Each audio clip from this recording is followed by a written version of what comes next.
ಕೊಡ್ತೀವಿ ಅಂತ ಹೇಳಿದಾರಂತೆ. ವರ್ತಕರಿಗೆ ಈಗಲೂ ಕೂಡ ಗೊಂದಲ ಇದೆ, ಏನು 3-4 ವರ್ಷದ ಹಿಂದಿನೆಲ್ಲ ನಾವು ಕಟ್ಟಬೇಕಿದೆಯಾ ಈಗ ಏನು ಎತ್ತ ಅಂತ. ಬಹುಶಃ ಇನ್ನೊಂದಷ್ಟು ಕ್ಲಾರಿಟಿ ಸಿಗ್ಬೋದು ಆ ವಿಚಾರವಾಗಿ. ಬಟ್ ಸರ್ಕಾರದ ಮೇಲೆ ಈ ಮಟ್ಟಿಗೆ ಒತ್ತಡ ಬರೋದಕ್ಕೆ ಏನು ಕಾರಣ ಆಯಿತು? ಕಾರಣ ಏನಾಯಿತು ಅಂತಂದರೆ, ರಾಜ್ಯದ ಹಲವೆಡೆ ಸಣ್ಣ ಪುಟ್ಟ ವ್ಯಾಪಾರಿಗಳು ಅವ್ರಿಗೆ ತಮಗೆ ಕೊಟ್ಟಿದ್ದಂಥ ನೋಟಿಸನ್ನು ವಿರೋಧಿಸಿ ಇವತ್ತಿಂದ ಪ್ರೊಟೆಸ್ಟನ್ನು ಶುರು ಮಾಡಿದರು. ಏನು ಒಂದೇ ದಿವಸದ ಪ್ರೊಟೆಸ್ಟ್ ಅಲ್ಲ, ಇದನ್ನೊಂದು ಆಂದೋಲನ ರೀತಿಯಾಗಿ ಮಾಡುವಂಥ ನಿಟ್ಟಿನಲ್ಲೂ ಕೂಡ ಅವರು ಯೋಜನೆಯನ್ನು ರೂಪಿಸಿದ್ದರು. ಹಾಗಾದರೆ ಇವತ್ತು ಏನೇನಾಯಿತು ರಾಜ್ಯದಾದ್ಯಂತ ಸಣ್ಣ ಪುಟ್ಟ ವ್ಯಾಪಾರಿಗಳಿಗೆ ಸಂಬಂಧಪಟ್ಟ ಹಾಗೆ ಬನ್ನಿ ರಿಪೋರ್ಟಲ್ಲಿ ನೋಡ್ಕೊಂಬೋಣ. ಕಾಂಡಿಮೆಂಟ್ಸ್ ಅಂಗಡಿಗಳಲ್ಲಿ ಸಿಗ್ತಿಲ್ಲ ಹಾಲು ಮೊಸರು. ಬೆಳಿಗ್ಗೆಯಿಂದ ನಾವು ಹಾಲಿಗೆ ಸಂಬಂಧಪಟ್ಟಿದ್ದು ಯಾವುದೇ ಪ್ರಾಡಕ್ಟ್ ಅನ್ನು ನಾವು ತಗೊಂಡೇ ಇಲ್ಲ, ಕಸ್ಟಮರ್ಗೆ ಕೊಡ್ತಾ ಇಲ್ಲ. ಕಸ್ಟಮರ್ಗಳೆಲ್ಲ ಬಂದು ವಾಪಸ್ ಹೋಗ್ತಾ ಇದ್ದಾರೆ. ಚಹಾ ಕುಡಿಯೋಕೆ ಬಂದವರಿಗೆ ಗ್ರೀನ್ ಟೀ, ಲೆಮನ್ ಟೀ.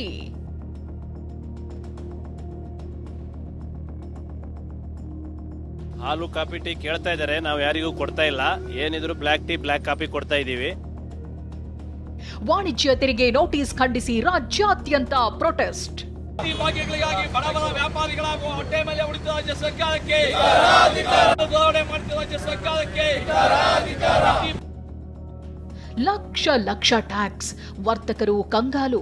ವಾಣಿಜ್ಯ ತೆರಿಗೆ ನೋಟಿಸ್ಗೆ ಯಾರಿಗೇನು ಮಾಡಬೇಕು ಅಂತಾನೆ ಗೊತ್ತಾಗ್ತಿಲ್ಲ. ವ್ಯಾಪಾರಿಗಳಿಗೆ ದಿಕ್ಕೇ ತೋಚದಂತಾಗಿದೆ. UPI ಪೇಮೆಂಟ್ ಸಹವಾಸ ಬೇಡ, ನಮಗೆ ಕ್ಯಾಶ್ ಕೊಡಿ ಅಂತ ವ್ಯಾಪಾರಿಗಳು ಪಟ್ಟು ಹಿಡಿದಿದ್ರು. ಆದ್ರೂ ಕೂಡ ನೋಟಿಸ್ ಕೊಡ್ತಿರೋದನ್ನ ಖಂಡಿಸಿ 3 ದಿನಗಳ ಕಾಲ ಹೋರಾಟಕ್ಕೆ ಮುಂದಾಗಿದ್ದಾರೆ. ಭಾಗ್ಯಗಳಿಗಾಗಿ ಬಡ ವ್ಯಾಪಾರಿಗಳ ಹೊಟ್ಟೆ ಮೇಲೆ ಉಳಿದ ರಾಜ್ಯ ಸರ್ಕಾರಕ್ಕೆ ರಾಜ್ಯ ಸರ್ಕಾರಕ್ಕೆ ಭಾಗ್ಯಗಳಿಗಾಗಿ ರಾಜ್ಯ ಸರ್ಕಾರಕ್ಕೆ 3 ದಿನಗಳ ಪ್ರತಿಭಟನೆ ಭಾಗವಾಗಿ ಇಂದು ಬೇಕರಿ ಹಾಗೆ ಕಾಂಡಿಮೆಂಟ್ಸ್ಗಳಲ್ಲಿ ಹಾಲು ಉತ್ಪನ್ನ ಮಾರಾಟ ಬಂದ್ ಮಾಡಲಾಗಿದೆ. ಇನ್ನು ಹಾಲು, ಮೊಸರು, ಮಜ್ಜಿಗೆ ಕೇಳ್ಕೊಂಡು ಬಂದ ಗ್ರಾಹಕರು ಬರಿಗೆಯಲ್ಲಿ ವಾಪಸ್ ಆದ್ರೆ ಟೀ, ಕಾಫಿ ಕೇಳಿದ್ರೆ ಬ್ಲಾಕ್ ಟೀ, ಗ್ರೀನ್ ಟೀ ಕೊಡಲಾಗ್ತಿದೆ.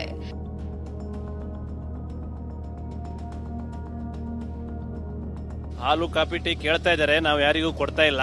ಏನಿದ್ರು ಬ್ಲಾಕ್ ಟೀ, ಬ್ಲಾಕ್ ಕಾಫಿ ಕೊಡ್ತಾ ಇದೀವಿ. ಯಾಕೆ ಕೇಳ್ತಾ ಇದ್ದಾರೆ? ಈ ತರ ತೊಂದರೆ ಆಗ್ತಾ ಇದೀವಿ.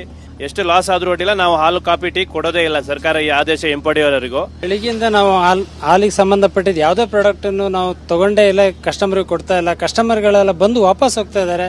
ದಯವಿಟ್ಟು ನಿಮಗೆ ಕಾಲಿಗೆ ಬೇಕಾದ್ರೂ ಬಿಡ್ತೀವಿ, ದಯವಿಟ್ಟು ಇದನ್ನ ಹಿಂಪಡೀರಿ. ಇನ್ನು ರಾಜಾಜಿನಗರ, ಆಡುಗೋಡಿ, ಮಲ್ಲೇಶ್ವರಂ, ಬಸವೇಶ್ವರ ನಗರ ಸೇರಿದಂತೆ ಬೆಂಗಳೂರಿನ ಬಹುತೇಕ ಕಡೆ ವ್ಯಾಪಾರಿಗಳು ಕೈಗೆ ಕಪ್ಪು ಪಟ್ಟಿ ಕಟ್ಟಿಕೊಂಡು ಆಕ್ರೋಶ ಹೊರಹಾಕಿದ್ದಾರೆ.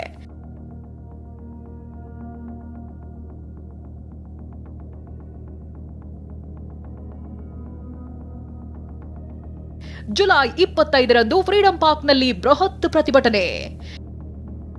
ಇಷ್ಟು ಮಾತ್ರವಲ್ಲ, ನಾಳೆ ಸಿಗರೆಟ್ ಹಾಗೂ ಗುಟ್ಕಾ ಇನ್ನಿತರ ವಸ್ತುಗಳ ಮಾರಾಟವನ್ನ ಬೇಕರಿ, ಕಾಂಡಿಮೆಂಟ್ಸ್ ಮಾಲೀಕರು ಮಾರಾಟ ಮಾಡೋದಿಲ್ಲ. ಜೊತೆಗೆ ಜುಲೈ 25ಕ್ಕೆ ಅಂಗಡಿಗಳನ್ನ ಬಂದ್ ಮಾಡಿ ಕುಟುಂಬ ಸಮೇತ ಫ್ರೀಡಂ ಪಾರ್ಕ್ನಲ್ಲಿ ಹೋರಾಟ ಮಾಡಲಿದ್ದಾರೆ. ಬೆಂಗಳೂರಿನ ಬಸವೇಶ್ವರ ನಗರದಲ್ಲಿ ಅಂಗಡಿ ಮಾಲೀಕರು 3 ದಿನ ರಜೆ ಎಂಬ ಬೋರ್ಡ್ ಹಾಕಿದ್ದಾರೆ. ಬೇಕರಿ, ಕಾಂಡಿಮೆಂಟ್ ಸೇರಿದಂತೆ ಸಣ್ಣ ಪುಟ್ಟ ವ್ಯಾಪಾರಿಗಳಿಗೆ ಲಕ್ಷ ಕೋಟಿ ಲೆಕ್ಕದಲ್ಲಿ ಈಗಾಗಲೇ ಶೋಕಾಸ್ ನೋಟಿಸ್ ನೀಡಿರುವಂತಹ ಹಿನ್ನೆಲೆಯಲ್ಲಿ ಇಂದಿನಿಂದ ಹೋರಾಟಕ್ಕೆ ಮುಂದಾಗಿರುವಂತದ್ದು. ಸರ್, ಇವತ್ತು ಹಾಲು ಉತ್ಪನ್ನಗಳನ್ನ ಮಾತ್ರ ಬಂದ್ ಮಾಡ್ತೀವಿ, ಅಂಗಡಿ ಓಪನ್ ಇರುತ್ತೆ ಅಂತ ಹೇಳಿದ್ರು. ತಾವು ಈಗ 2 ದಿನ ಮುಂಚಿತವಾಗಿ ಅಂಗಡಿಯನ್ನು ಕ್ಲೋಸ್ ಮಾಡಿದಿರಾ, ಏನ್ ಕಾರಣ? ಹೋರಾಟಕ್ಕೆ ನಾವು ಮುಂದೆನೆ ಸಜ್ಜಾಗಿದ್ದೀವಿ. 3 ದಿನ ವ್ಯಾಪಾರ ಲಾಸ್ ಆದ್ರೆ ಪರವಾಗಿಲ್ಲ, ಮುಂದಿನ ದಿನದಲ್ಲಿ ಇನ್ನು ನಮ್ಗೆ ಈ ತರ GST ಬಂದು ನಮ್ಮ ತರ ಸಾಮಾನ್ಯ ವರ್ಗದಲ್ಲಿ ಇರೋರಿಗೆ ಯಾವ ರೀತಿನೂ ಕಷ್ಟ ಬರಬಾರ್ದಂತ ಈ ತರ ನಾವು ಮಾಡಿದ್ದೀವಿ. ಇನ್ನು ಟೀ ಕುಡಿಬೇಕು ಅಂತ ಬಂದ ಗ್ರಾಹಕರಿಗೆ ಗ್ರೀನ್ ಟೀ, ಲೆಮನ್ ಟೀ ಕುಡಿಬೇಕಾದ ಸ್ಥಿತಿ ನಿರ್ಮಾಣವಾಗಿದೆ. ನಾನು ಕಾಫಿ ಕೇಳಿದೆ, ಇವತ್ತು ಕಾಫಿ ಏನು ಸಿಗಲ್ಲ ಅಂತ ಹೇಳಿದ್ದಾರೆ. ಲೆಮನ್ ಟೀ ಕೊಟ್ಟಿದ್ದಾರೆ. ಸರ್, ಅದು ತುಂಬಾ ಕಷ್ಟ ಆಗುತ್ತೆ ಸರ್. ಅವ್ರು 1 ರೂಪಾಯಿಗೂ ವ್ಯಾಪಾರ ಮಾಡೋರು, ತುಂಬಾ ಕಷ್ಟ ಬೀಳೋರು. ನೀವು ಏಕ್ದಮ್ ಲಕ್ಷ ಕೋಟಿ ಅಂದ್ರೆ ಎಲ್ಲಿ ಕೊಡ್ತಾರೆ ಅವರನ್ನು? ಬೆಂಗಳೂರು ಮಾತ್ರವಲ್ಲ, ಮೈಸೂರಿನಲ್ಲಿ ಕನ್ನಡ ಪರ ಸಂಘಟನೆಗಳು ಪ್ರತಿಭಟನೆ ನಡೆಸಿವೆ. ನಗರದ ಹಳೆ ಜಿಲ್ಲಾಧಿಕಾರಿ ಕಚೇರಿ ಮುಂಭಾಗದಲ್ಲಿ ರಾಜ್ಯ ಸರ್ಕಾರದ ವಿರುದ್ಧ ಘೋಷಣೆ ಕೂಗಿ ಆಕ್ರೋಶ ಹೊರಹಾಕಿವೆ. ಕೂಡಲೇ ರಾಜ್ಯದಲ್ಲಿ GST ಬ್ಯಾನ್ ಮಾಡಬೇಕು ಅಂತ ಆಗ್ರಹಿಸಿವೆ.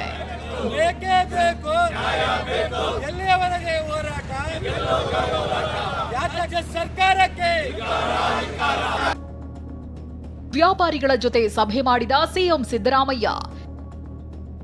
ಇನ್ನು ವ್ಯಾಪಾರಿಗಳ ಸಂಕಷ್ಟಕ್ಕೆ ಸ್ಪಂದಿಸಿದ ಸಿಎಂ ಸಿದ್ದರಾಮಯ್ಯ ಸಭೆ ನಡೆಸಿದ್ದಾರೆ. ಸಿಎಂ ನಿವಾಸ ಕಾವೇರಿಯಲ್ಲಿ ಮಾತುಕತೆ ನಡೆಸಿದ್ದಾರೆ. ಸಭೆಗೆ ನಾವು ಹೋಗ್ತಾ ಇಲ್ಲ, ಸಭೆಯನ್ನು ಬಹಿಷ್ಕಾರ ಮಾಡ್ತಾ ಇದ್ದೀವಿ. ಯಾಕೆ ಅಂತ ಹೇಳಿದ್ರೆ ಸಣ್ಣ ಪುಟ್ಟ ಉದ್ದಿಮೆದಾರರನ್ನ ನಮ್ಮನ್ನೆಲ್ಲ ಕರೀರಿ ಸಭೆಗೆ ಅಂತ ಹೇಳಿದ್ರೆ ಈ ಟ್ಯಾಕ್ಸ್ ಕಟ್ಟಬೇಕಾದಂಥವ್ರು ಎಲ್ಲರನ್ನೂ ಒಂದು ಕರೆಯುವಂಥ ಕೆಲಸ ಮಾಡಿದ್ದಾರೆ. ನಾವು ನಮ್ಮನ್ನು ವಿಶೇಷವಾಗಿ ಸಪ್ರೇಟ್ ಆಗಿ ಕರಿಬೇಕಂತ ನಾವು ಕೇಳ್ಕೊಂಡಿದ್ವಿ. ಅದರಲ್ಲಿ ಟ್ಯಾಕ್ಸ್ ಪೇಯರು ಮತ್ತು ಇವರು ಅವ್ರನ್ನ ಕ್ಲಬ್ ಮಾಡುವಂಥ ಕೆಲಸ ಆಗ್ತಾ ಇದೆ. ಅದಕ್ಕೆ ನಾವು ಯಾವುದೇ ಕಾರಣಕ್ಕೂ ಹೋಗ್ತಾ ಇಲ್ಲ. ಕರ್ನಾಟಕ ಬಂದ್ಗೂ ಕರೆ ಕೊಡ್ತೀವಿ ಅಂತ ವಾಟಾಳ್ ನಾಗರಾಜ್ ಎಚ್ಚರಿಕೆ ಕೊಟ್ರು.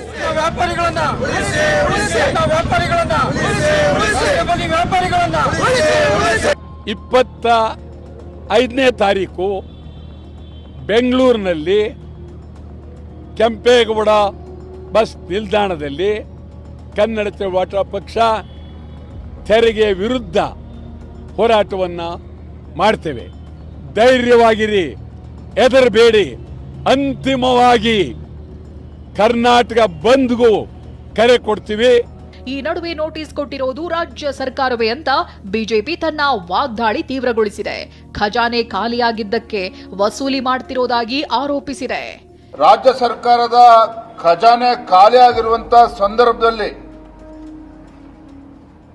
ಮುಖ್ಯಮಂತ್ರಿಗಳು ಅಧಿಕಾರಿಗಳ ಮುಖೇನ ವಾಣಿಜ್ಯ ತೆರಿಗೆ ಇಲಾಖೆ ಮುಖೇನ ನೋಟಿಸ್ ಅನ್ನು ಕೊಡೋದ್ರ ಮುಖೇನ ವಸೂಲಿಗೆ ಇವತ್ತು ರಾಜ್ಯ ಸರ್ಕಾರವೇ ಇಳಿದಿರ್ತಕ್ಕಂಥದ್ದು. ಕೇಂದ್ರ ಸರ್ಕಾರ ಯಾವ ಆದೇಶವನ್ನೂ ಕೊಟ್ಟಿಲ್ಲ. ಆಕ್ಟಿನಲ್ಲಿದೆ ಏನು ಅಂತಂದ್ರೆ ಟರ್ನ್ ಓವರ್ನ ಮೇಲೆ 1% ತೆರಿಗೆ ವಿಧಿಸಬೇಕು ಅನ್ನೋದು. ವಾಣಿಜ್ಯ ತೆರಿಗೆ ನೋಟಿಸ್ ಖಂಡಿಸಿ ವ್ಯಾಪಾರಿಗಳ ಪ್ರತಿಭಟನೆ ತೀವ್ರಗೊಂಡಿದೆ. ಮುಂದೆ ಅದ್ಯಾವ ಸ್ವರೂಪ ಪಡೆಯುತ್ತೋ ಕಾದು ನೋಡಬೇಕಿದೆ. ವಿನಯ್ ಕುಮಾರ್, ಅನಿಲ್ ಕಲ್ಕೆರೆ ಜೊತೆ ಕಿರಣ್ ಸೂರ್ಯ, TV9 ಬೆಂಗಳೂರು.